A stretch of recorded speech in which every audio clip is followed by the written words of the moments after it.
Hola a todos los que nos escuchan. Bienvenidos a este espacio donde las historias reales nos tocan el alma. Hoy quiero empezar con una pregunta que duele. Una pregunta que tal vez muchos de ustedes prefieran no enfrentar.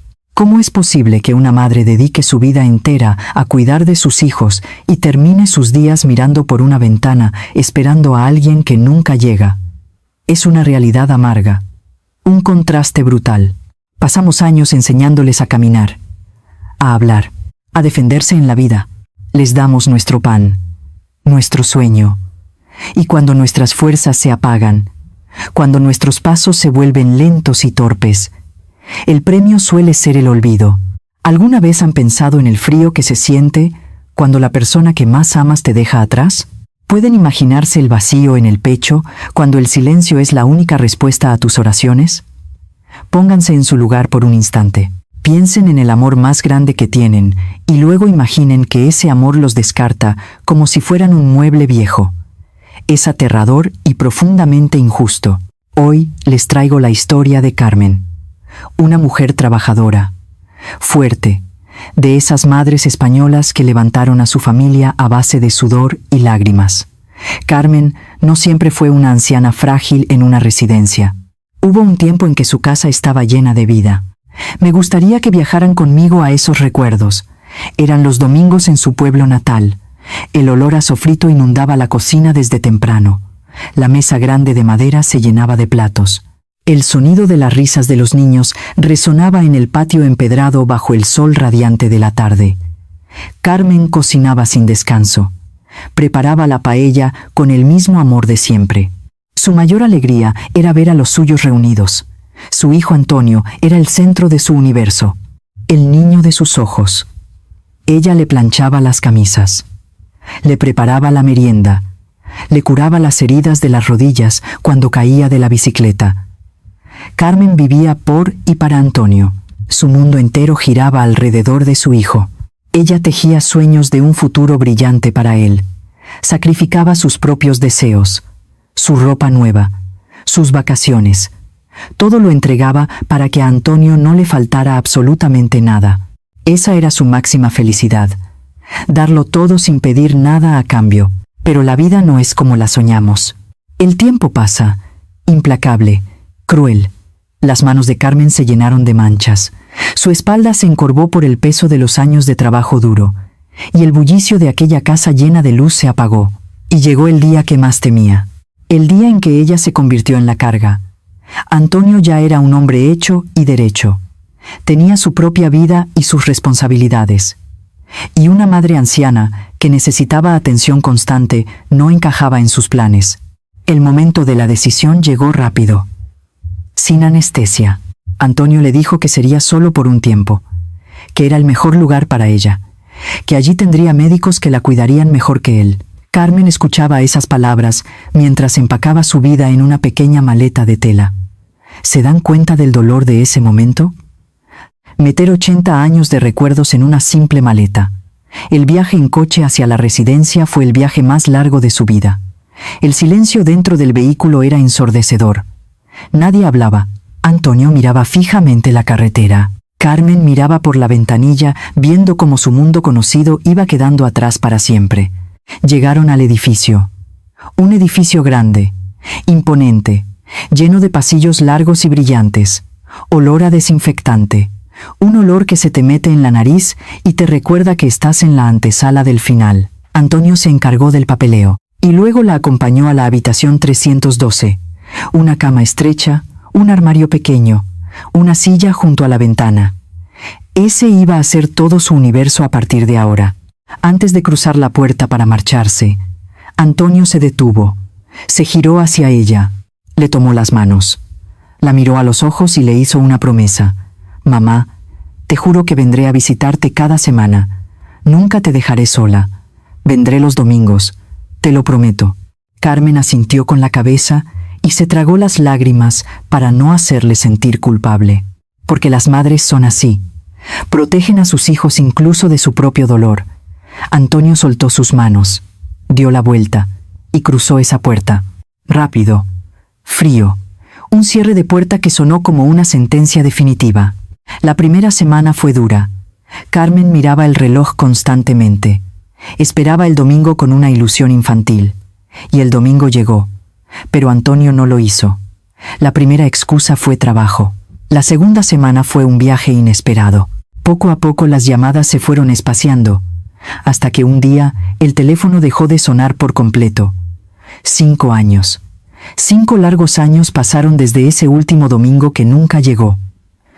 15 millones de segundos esperando frente a la misma ventana, ciclo tras ciclo, sola. El abandono se instaló en su pecho como una piedra pesada. La esperanza se fue marchitando. El dolor de sentirse olvidada en vida es una agonía lenta. Es dudar de tu propio valor. Es preguntarte cada noche en la oscuridad, ¿qué hiciste mal para merecer este castigo? Cualquiera pensaría que esta es simplemente la historia de un mal hijo, de un hombre egoísta que desechó a su madre por pura comodidad, un monstruo sin sentimientos. ¿Quién iba a imaginar que aquella promesa rota se convertiría en un presagio? ¿Quién iba a pensar que detrás de ese silencio absoluto no había solo olvido e indiferencia? Había una razón oculta, un secreto oscuro y doloroso que Antonio guardaba bajo llave, una realidad que Carmen desconocía por completo mientras tejía bufandas para un hijo ausente. Algo terrible y destructivo estaba devorando la vida de Antonio al otro lado de esos muros grises.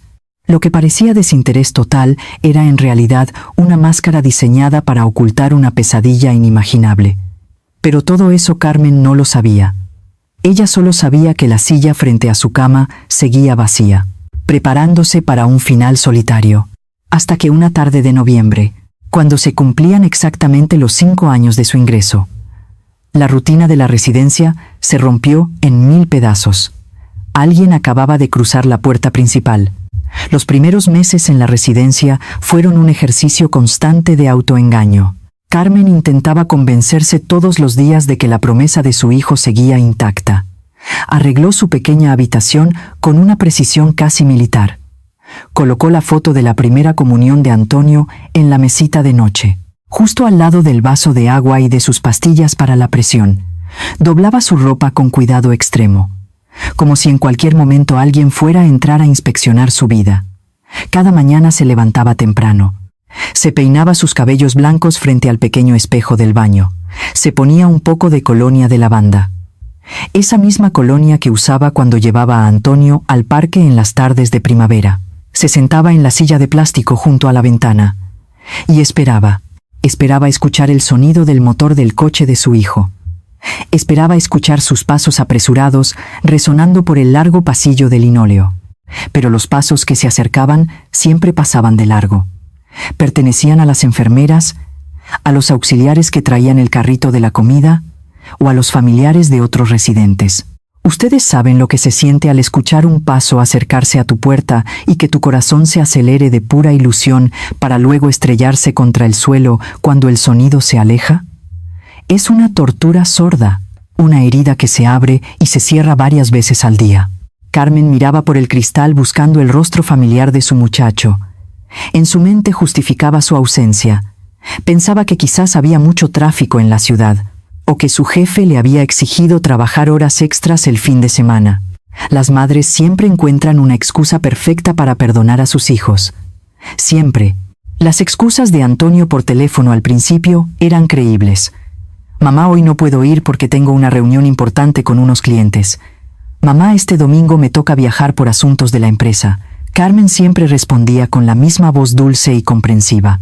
No te preocupes, hijo mío. Tú trabaja duro. Yo aquí estoy muy bien atendida. Mentira. Una mentira nacida del amor más puro. Porque por dentro el pecho se le encogía de dolor. El problema fue cuando las llamadas comenzaron a ser más cortas, más frías, más mecánicas, hasta que un día la voz de Antonio al otro lado de la línea desapareció por completo. Se esfumó, como si la tierra se lo hubiera tragado. El silencio total es ensordecedor. Destruye el alma. Los domingos en la residencia son días especialmente crueles para los que no tienen a nadie. El salón principal se llena de familias. Hijos que traen pasteles. Nietos que corren entre las sillas de ruedas riendo a carcajadas. Abuelos que lloran de alegría al abrazar a los suyos. El olor a perfume caro y a comida casera inunda el ambiente. Y en medio de todo ese alboroto de vida y felicidad estaba ella. Carmen se sentaba en un rincón mirando la puerta de entrada. ¿Quisieran ponerse en su lugar por un momento?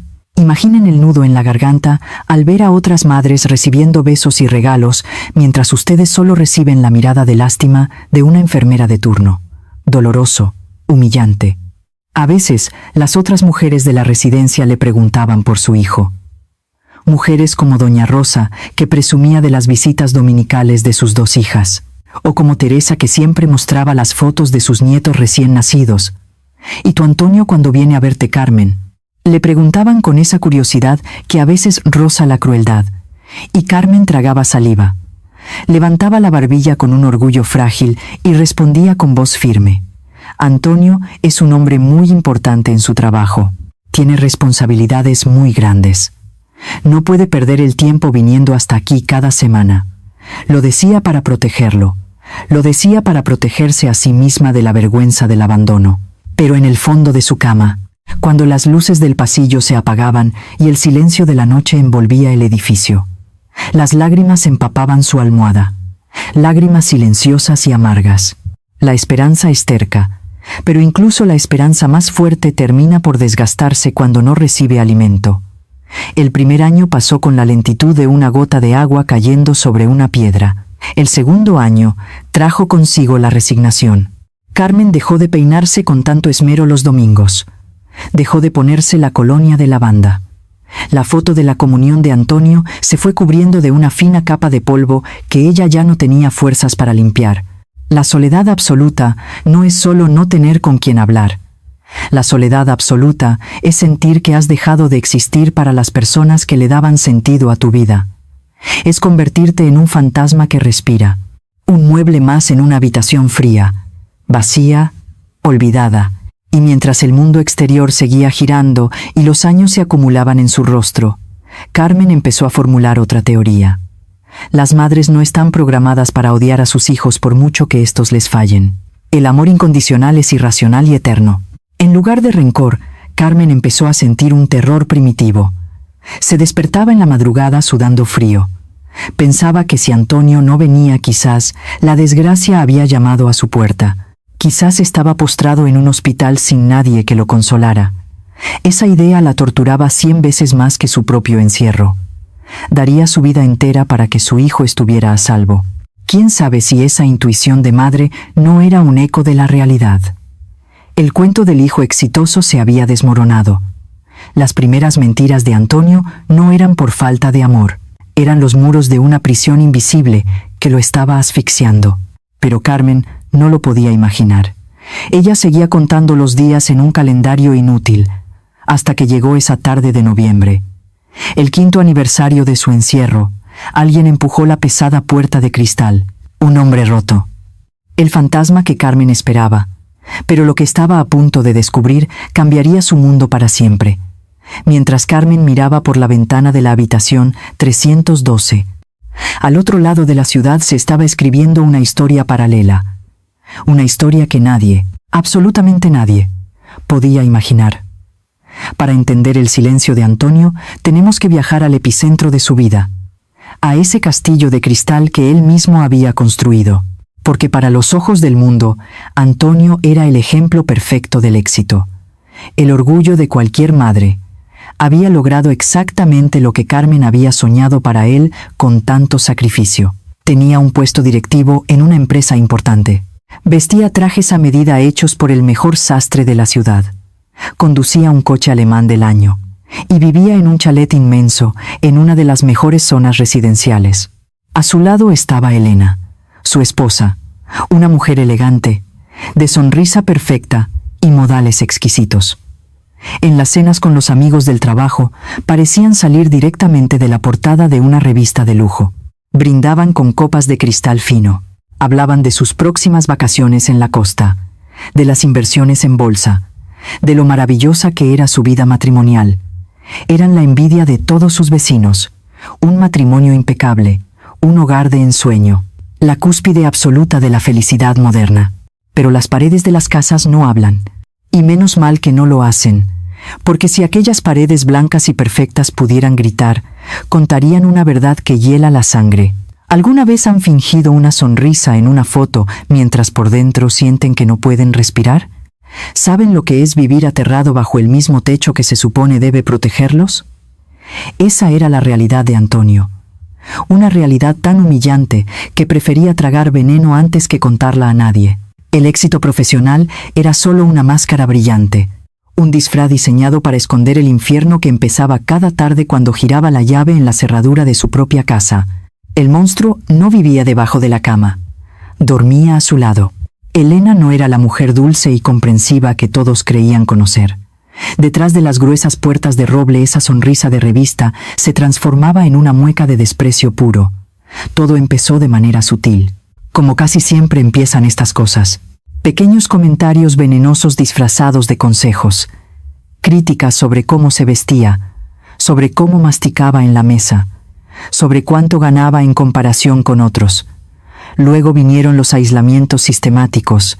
Elena fue cortando uno a uno los hilos que unían a Antonio con el mundo exterior. Primero alejó a sus amigos de la universidad, luego a sus compañeros de trabajo con excusas absurdas, y finalmente fijó su objetivo más ambicioso y destructivo. Su madre. Tu madre es una carga. Tu madre huele a viejo. Tu madre arruina nuestros fines de semana. Esas eran las palabras hirientes que resonaban en el amplio salón de aquel chalet lujoso. Antonio intentaba defenderla, intentaba razonar con ella, pero cualquier intento de rebelión era castigado con una violencia brutal, una violencia que nadie espera, una violencia de la que nadie habla en voz alta, porque en nuestra sociedad a un hombre no se le permite ser la víctima. Un hombre no llora.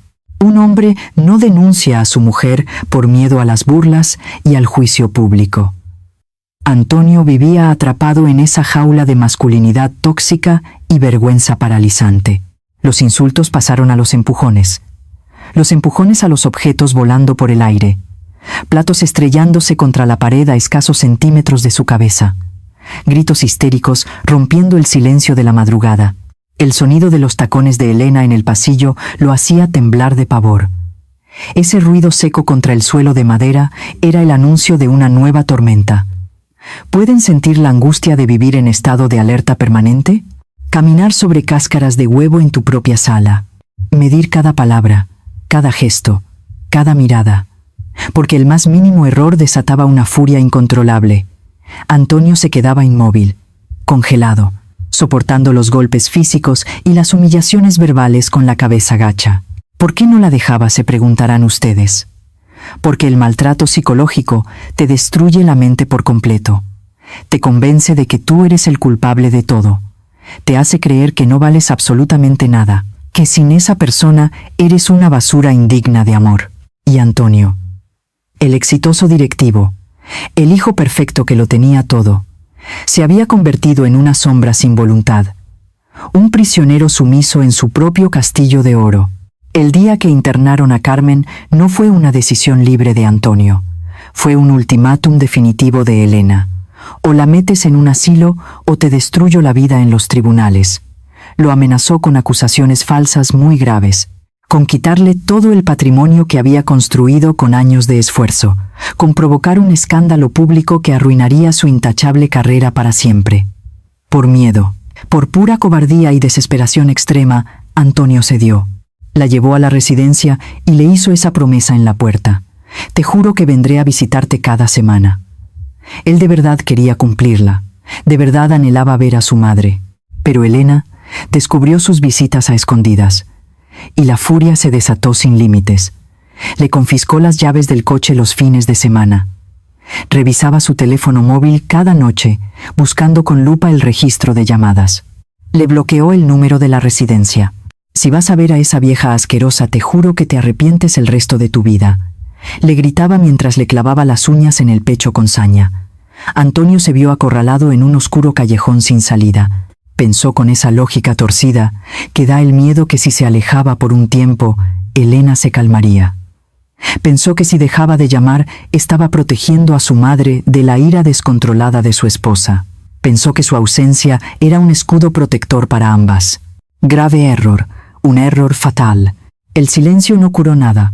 Solo hizo que la herida fuera mucho más profunda. Los años pasaron sin piedad. Y mientras Carmen contaba las horas frente a su ventana, esperando al hijo ausente, Antonio sufría su propia condena en vida. Cada domingo que no iba a verla, sentía como una parte de su alma se pudría. Él imaginaba a su madre sola. Veía el rostro triste de Carmen en sus pesadillas más recurrentes. Recordaba el olor a sofrito de los domingos en su pueblo natal, y lo comparaba con el olor aséptico y frío de su mansión vacía de amor. ¿De qué servía todo el dinero del mundo si no podía darle un simple abrazo a la mujer que le dio la vida? La culpa lo devoraba vivo lentamente. Se sentaba en el garaje de su casa a oscuras, llorando en el más absoluto silencio para que su mujer no lo escuchara desde arriba, agarrando el volante de su coche caro con las manos temblorosas y sudadas, deseando tener el valor suficiente de encender el motor y conducir hasta la habitación 312. Pero el miedo era mucho más fuerte. El pánico lo dejaba clavado en el asiento de cuero. Derrotado. 5 años de terrorismo doméstico. 5 años de recibir bofetadas físicas y emocionales. Antonio perdió su autoestima. Perdió gran parte de su peso. Las ojeras oscuras le llegaban casi a las mejillas. Se convirtió en un esclavo de los caprichos de una mujer que disfrutaba viéndolo sufrir. El hijo que Carmen tanto amaba estaba siendo masacrado en el silencio de su propia alcoba. Y lo peor de todo es que el abismo aún no había terminado de abrirse bajo sus pies. La violencia familiar era solo el amargo principio del fin. La primera ficha de dominó en caer. Porque cuando la vida decide golpearte con todas sus fuerzas, rara vez lo hace una sola vez. Y el destino implacable le tenía preparada a Antonio una caída libre hacia el infierno más destructivo y oscuro que un ser humano pueda llegar a soportar. La cuerda siempre se rompe por el lado más débil, y la mente de Antonio estaba a punto de estallar en 1000 pedazos. Mantener esa doble vida era una tarea titánica e insostenible. Por un lado, debía mostrarse como el directivo brillante, el hombre de negocios implacable y seguro de sí mismo que todos admiraban. Por el otro lado, era simplemente el hombre aterrorizado que temblaba al escuchar los pasos de su esposa en el pasillo de su propia casa. Esa presión constante, ese estrés crónico de vivir siempre al borde del precipicio emocional, empezó a pasarle factura en el único lugar donde todavía creía tener cierto control absoluto: su oficina, su santuario personal. ¿Ustedes creen de verdad que alguien puede tomar decisiones millonarias cuando su alma está completamente destrozada por el miedo? Es humano fallar. Y Antonio empezó a cometer errores. Al principio fueron pequeños descuidos. Un correo olvidado. Una reunión a la que llegó tarde por haber pasado la noche llorando a escondidas en el garaje. Pero en el mundo corporativo de alto nivel, los tiburones huelen la sangre a kilómetros de distancia. Justo en ese momento, una crisis económica brutal golpeó el sector de su empresa. Los inversores estaban nerviosos, exigían resultados inmediatos y buscaban culpables. Y Antonio, con su falta de concentración evidente, con sus ojeras marcadas y su actitud derrotada, se convirtió en el blanco perfecto. Firmó un contrato importante sin revisar cuidadosamente la letra pequeña debido al agotamiento extremo. Un error fatal que le costó millones a la compañía. Un descuido legal imperdonable. El despido fue fulminante, rápido, cruel. Le pidieron que recogiera sus cosas en una triste caja de cartón y que abandonara el edificio escoltado por el personal de seguridad en menos de 15 minutos. El hombre que había dedicado su juventud entera a levantar esa empresa. El ejecutivo estrella, expulsado como un vulgar delincuente por la puerta de atrás. Humillado, destruido. Lo perdió todo en una sola mañana. En la calle, sin red de seguridad. Muerte laboral absoluta. Pero el verdadero terror apenas estaba comenzando. ¿Qué pasa cuando el cajero automático deja de dar billetes y el castillo de naipes se derrumba? Que las ratas son las primeras en abandonar el barco que se hunde. Ante Get, Antonio regresó Get, caminando bajo el sol abrasador porque había tenido que entregar las llaves del coche de empresa. Llevaba su caja de cartón entre las manos apretándola contra su pecho. Pensaba con tremenda ingenuidad que al menos en la tragedia encontraría un mínimo de consuelo en su hogar. que quizás Elena, al verlo completamente destruido, sentiría algo de piedad humana por primera vez. ¿Quién iba a imaginar que ese mismo día sería su final definitivo? Elena lo estaba esperando sentada en el gran salón, pero no estaba sola. A su lado había un abogado con un maletín de cuero negro. Ella lo sabía absolutamente todo. Tenía contactos secretos en la empresa y se había enterado del despido horas antes que el propio Antonio. La frialdad de esa mujer en ese instante era escalofriante. No hubo lágrimas de apoyo, no hubo abrazos de consuelo, solo un fajo de folios sobre la mesa de cristal. Los papeles del divorcio. Y no era un divorcio amistoso de mutuo acuerdo. Era una ejecución pública y despiadada. Elena cumplió cada una de sus oscuras amenazas sin temblarle el pulso. Presentó denuncias falsas muy graves para asegurarse de quedarse con el chalet, con las cuentas bancarias compartidas, con absolutamente todo el patrimonio que Antonio había construido desde cero con años de esfuerzo. Y lo peor de todo es que el sistema judicial inicial le creyó a ella sin dudar, porque él era el hombre, porque él estaba deprimido y desempleado. Antonio se vio envuelto en un laberinto legal asfixiante. Abogados caros, juzgados fríos, citaciones judiciales interminables. Cada nuevo día era un nuevo clavo en su ataúd financiero. Las cuentas conjuntas se congelaron. Sus ahorros personales se esfumaron rápidamente en honorarios legales. Y las deudas comenzaron a crecer como un monstruo insaciable que devoraba su tranquilidad. Cartas amenazantes amontonadas en el buzón. Avisos de embargo inminente. Llamadas constantes y agresivas de cobradores exigiendo un dinero que sencillamente ya no existía. ¿Quieren saber cómo se ve el fracaso absoluto y palpable? Se ve en los ojos de un hombre que tiene que meter toda su vida en bolsas de basura negra porque no tiene dinero ni siquiera para comprar cajas de mudanza decentes. El contraste es macabro y profundamente doloroso. Piensen en esto. 5 años atrás, él había obligado a su anciana madre a meter todos sus recuerdos en una pequeña maleta de tela. Ahora, el karma implacable, el destino ineludible o quizás la simple justicia divina. Lo estaba obligando a él a hacer exactamente lo mismo, despojado violentamente de su hogar, de su dignidad básica, de su propia identidad. Una noche helada de invierno se vio en la calle bajo una lluvia torrencial. La cerradura del chalet había sido cambiada sin previo aviso. Elena se había quedado con el perro que ambos criaron, con los muebles caros, con la televisión de pantalla gigante donde veían películas. Antonio solo tenía la ropa que llevaba puesta en ese momento y una mochila gastada al hombro. Caminó sin rumbo fijo por las calles mojadas y oscuras de la misma ciudad que antes dominaba desde su despacho de lujo panorámico. Sus zapatos caros de piel se empaparon de barro asqueroso.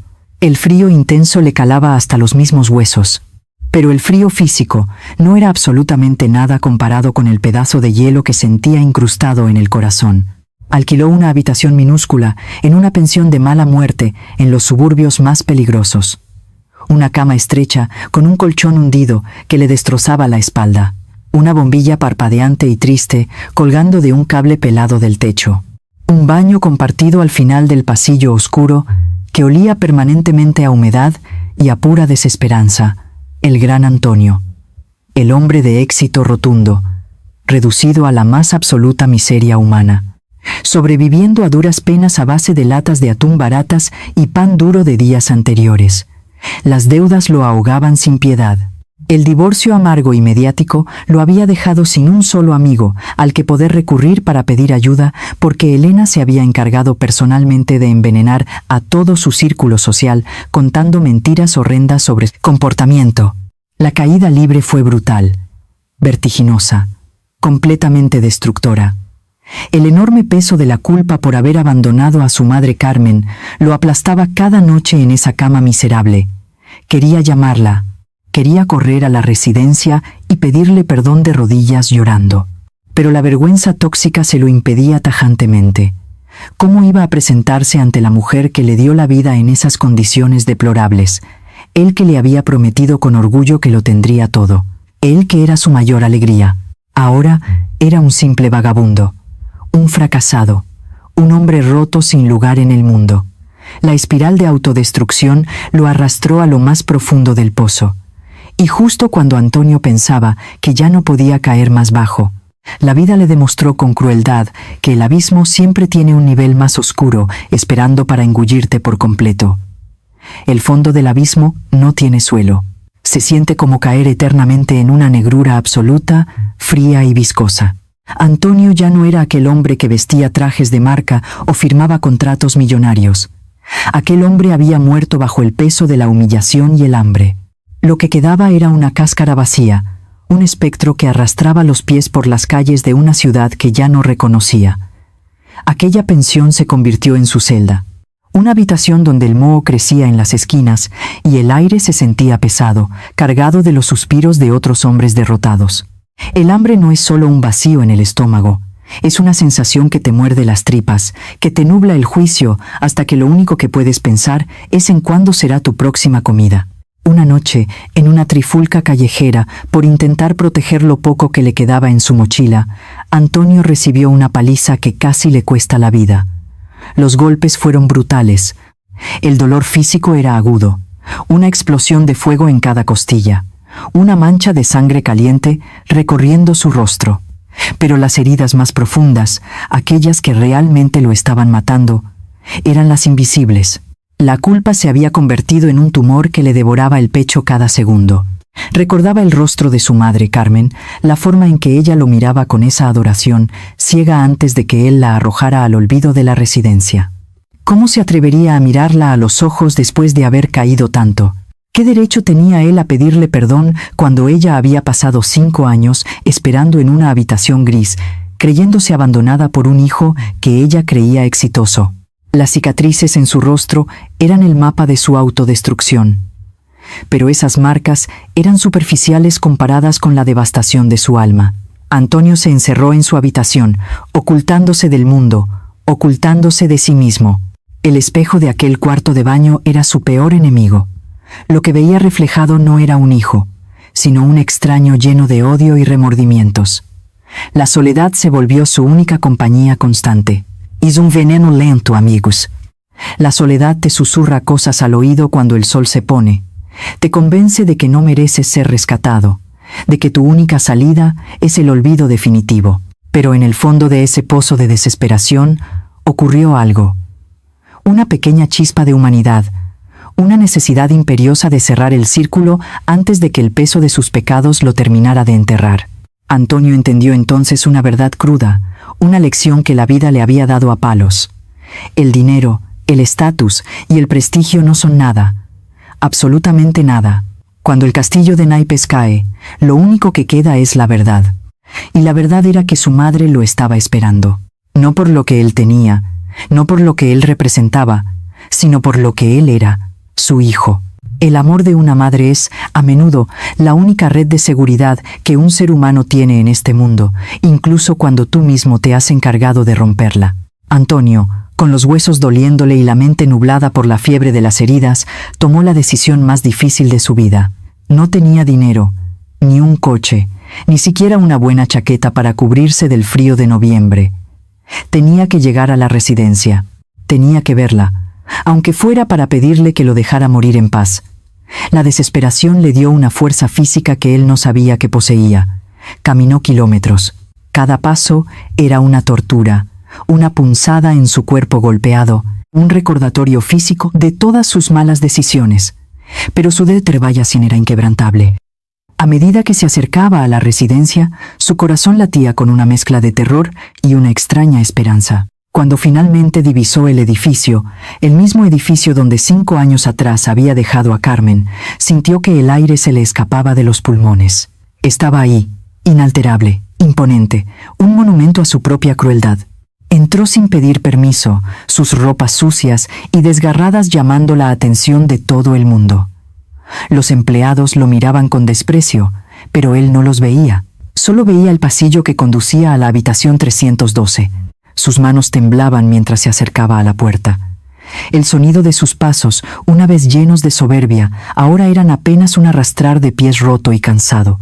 Se detuvo ante la puerta. El pomo estaba frío bajo sus dedos. ¿Están preparados para el encuentro? ¿Pueden sentir la tensión acumulada durante 5 años? La vida no perdona, pero a veces, muy de vez en cuando, nos da la oportunidad de ser honestos antes del final.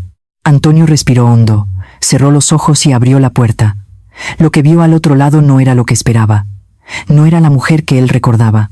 Pero lo que ocurrió a continuación le daría una lección sobre el perdón que ni el abogado más astuto, ni el juez más severo, ni siquiera la propia Elena habrían podido prever jamás. La verdad estaba a punto de ser revelada, y no era la que Antonio había construido en sus pesadillas. Cuando Antonio abrió la puerta, el aire en la habitación 312 se sintió pesado, cargado de una quietud absoluta. Se esperaba gritos, se esperaba que ella lo expulsara, que le lanzara a la cara todo el rencor acumulado durante 5 años de silencios. Se preparó para la humillación final. Pero nada de eso sucedió.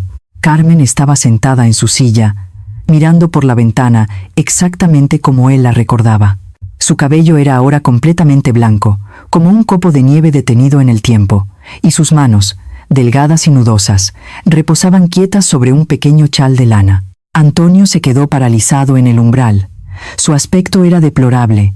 La ropa sucia, el rostro marcado por la reciente paliza, los ojos hundidos por el hambre y el insomnio. Era la viva imagen de la derrota total. Al escuchar el leve crujido de la puerta, Carmen giró la cabeza con una lentitud que le partió el corazón a su hijo. Sus ojos, nublados por el paso de las cataratas, recorrieron la figura de ese hombre roto. Y entonces ocurrió lo impensable. No hubo un grito, no hubo reproche. Sus labios se curvaron en una sonrisa suave, una sonrisa que Antonio no merecía, una sonrisa que dolía más que cualquier golpe. «Hijo mío», susurró ella con una voz que sonaba como el roce de hojas secas. «Has tardado tanto». Antonio cayó de rodillas al suelo, incapaz de sostenerse más. Las lágrimas, que había contenido durante años de violencia y miseria, brotaron como un río desbordado. «Mamá, no merezco estar aquí», balbuceó, ocultando su rostro maltratado entre sus manos. «Te he fallado. Lo he perdido todo. Soy un hombre sin nada». Pero Carmen, con una fuerza que parecía sobrenatural, se levantó de su silla y, apoyándose en su bastón, se acercó a él. Sus manos, cálidas y temblorosas, acariciaron el cabello sucio de su hijo. «¿Qué me importa a mí el dinero o la ropa, Antonio? Yo solo quería a mi hijo de vuelta», respondió ella con una paz que él no lograba comprender. «Durante todos estos años no te odié por no venir. Me pasé las noches rezando, sintiendo en mi pecho que algo malo te estaba ocurriendo. Mi corazón de madre nunca se equivocó». En ese instante, la verdad que Antonio tanto temía salió a la luz. Carmen no había estado ciega ante el abandono. Ella sabía, por las pocas noticias que le llegaban de conocidas del pueblo, que él se había casado con una mujer que lo consumía, que su éxito era una fachada, y que su alejamiento no fue por falta de amor, sino por una espiral de terror que él intentó ocultar. Ella lo había perdonado antes incluso de que él llegara a pedirle perdón. Antonio se dio cuenta entonces de que el amor de una madre no conoce de orgullos ni de justicia humana. Es un refugio incondicional que nos espera, aunque hayamos quemado todas las naves detrás de nosotros. La lección fue brutal y redentora al mismo tiempo. Antonio comprendió que la verdadera ruina no fue perder el trabajo, el dinero o el chalet. La verdadera ruina fue creer que podía navegar la oscuridad de la vida sin la luz de su familia. El amor, cuando es real, no pide cuentas, no exige explicaciones. Simplemente abre la puerta cuando decides regresar. Quisiera dejarles esta reflexión. A veces, la vida nos golpea tan fuerte que perdemos nuestra brújula. Nos dejamos envolver por el ego, por la vergüenza, por las máscaras que nos obliga a usar esta sociedad competitiva. Pero al final del camino, cuando las luces se apagan y los amigos interesados desaparecen, lo único que realmente sostiene nuestra existencia es el vínculo inquebrantable que construimos con nuestros seres queridos. Nunca permitan que el orgullo o la vergüenza les impidan volver a casa. La vida es demasiado corta para vivirla en el exilio de la culpa. Espero que esta historia les haya tocado el alma y los invite a reflexionar sobre sus propias relaciones. Si este relato les ha traído un mensaje, Los invito a que se suscriban a nuestro canal para seguir compartiendo estas historias que nos devuelven la humanidad. No se vayan sin dejar su comentario. ¿Qué habrían hecho ustedes en el lugar de Antonio? ¿Creen que el perdón es posible después de 5 años de silencio? La vida es frágil. Cuiden a los suyos porque mañana podría ser demasiado tarde. Les deseamos mucha paz, mucha fuerza y sobre todo, mucha luz en sus corazones. Hasta la próxima.